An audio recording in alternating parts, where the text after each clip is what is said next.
Class 10th के सभी बच्चे देखेंगे।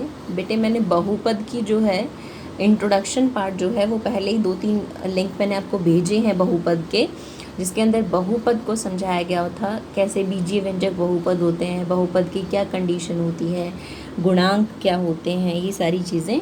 तो हम वही कर रहे हैं, चैप्टर एक्सरसाइज 2 ही कर रहे हैं, बहुपद ही है।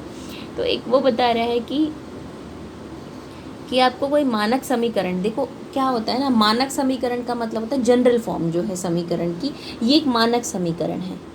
कैसा समीकरण है? घात, द्विघात। द्विघात क्यों? जब चर की पावर 2 होती है तो वो कहलाता है द्विघात। जब चर की पावर, अब चर कौन है यहाँ पे? x है। अगर चर की पावर 3 है तो वो बनेगा त्रिघात या क्यूबिक इक्वेशन। तो मानक समीकरण, मानक याद रखना है आपको, ये द्विघात है, ये एक मानक द्विघात समीकरण है। मतलब जितने भी द्विघात समीकरण होंगे कुछ इसी प्रकार के दिखेंगे, कुछ इसी प्रकार के दिखेंगे। तो हम करने क्या जा रहे हैं, हम, ये बहुत इंपॉर्टेंट टॉपिक है, 2 नंबर का क्वेश्चन बोर्ड एग्जाम में इसमें से बनता भी है कि शून्यकों का योग, शून्यकों का गुणनफल। पहली बात तो निकालते कैसे हैं, और दूसरी चीज़ कि अगर आपको शून्यकों का योग और गुणनफल दिया हो तो द्विघात समीकरण कैसे बनाते हैं। तो पहले टॉपिक 1 को देखेंगे, शून्यकों का योग और गुणनफल। आपको पता है कि मानक समीकरण ये है ax² + bx + c, यानी कि x² के साथ जो लगा है वो उसका गुणांक, x के साथ जो लगा है वो उसका गुणांक, और c क्या है? अचर पद है। अब देखिए कोई एक क्वेश्चन मैं लेती हूँ और आप ये बताइएगा, जैसे मैंने लिया एक क्वेश्चन, ध्यान से देखते हैं। x² -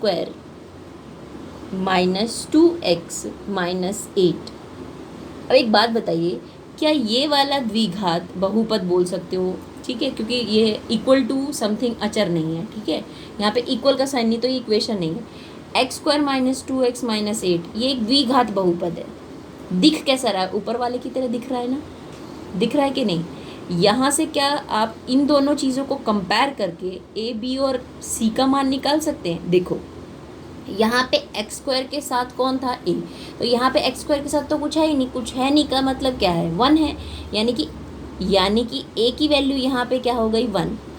अच्छा, अगर b निकालूँ तो आप देखो x के साथ कौन अटैच है? b है, तो यहाँ पे b कौन है? -2, चिन्ह मत भूलना, -2, तो यहाँ b का मान है -2।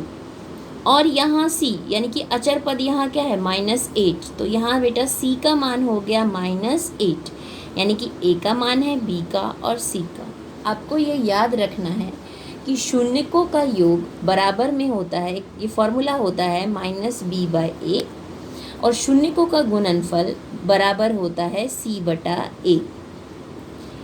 ठीक है, शून्यकों का योग होता है -b/a और शून्यकों का गुणनफल होता है c/a। एक बात बताइए, जब आपको इस बहुपद से a, b और c का मान समझ में आ जाएगा तो क्या आप शून्यकों का योग और गुणनफल नहीं निकाल सकते? शून्यकों का योग क्या होगा? क्या लिखा है शून्यकों का योग? -b/a। तो ऊपर से देखिए b का मान कितना है, इस जो लिखा है वैसे एज इट इज़ लिखे दिए। b का मान अंदर ब्रैकेट में लिखिए -2, और c का मान a का मान कितना है? 1। ठीक है, तो ये माइनस और माइनस कितना हुआ? प्लस, और किसी भी चीज़ को 1 से डिवाइड करेंगे तो कोई फ़र्क नहीं पड़ता, तो शून्यकों का योग कितना आ गया? 2। अब शून्यकों का अगर मैं गुणनफल निकालूँ तो कैसे निकालूंगी? वो निकालते हैं हम c/a से। तो c क्या होता है बेटा?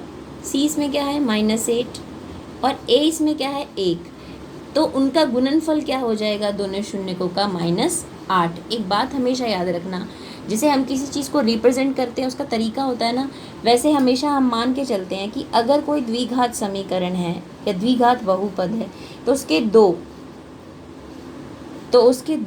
क्या होंगे? शून्यक। एक होगा अल्फा और एक दूसरा होगा बीटा, अल्फा बीटा।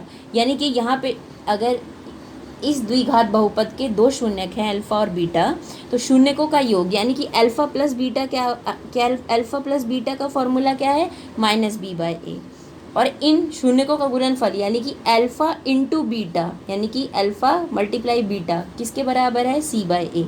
यही आपको समझना है इस टॉपिक में कि आप मानक समीकरण हमेशा याद रखिए, ax² + bx + c। कोई समीकरण आपको दिया हो, समीकरण पे सीधे आप समीकरण से कंपेयर करके वैल्यू निकालो और शून्यकों का योग और गुणनफल का फॉर्मूला आपको पता होना चाहिए, वैसे वहाँ से आप वैल्यू निकाल लो।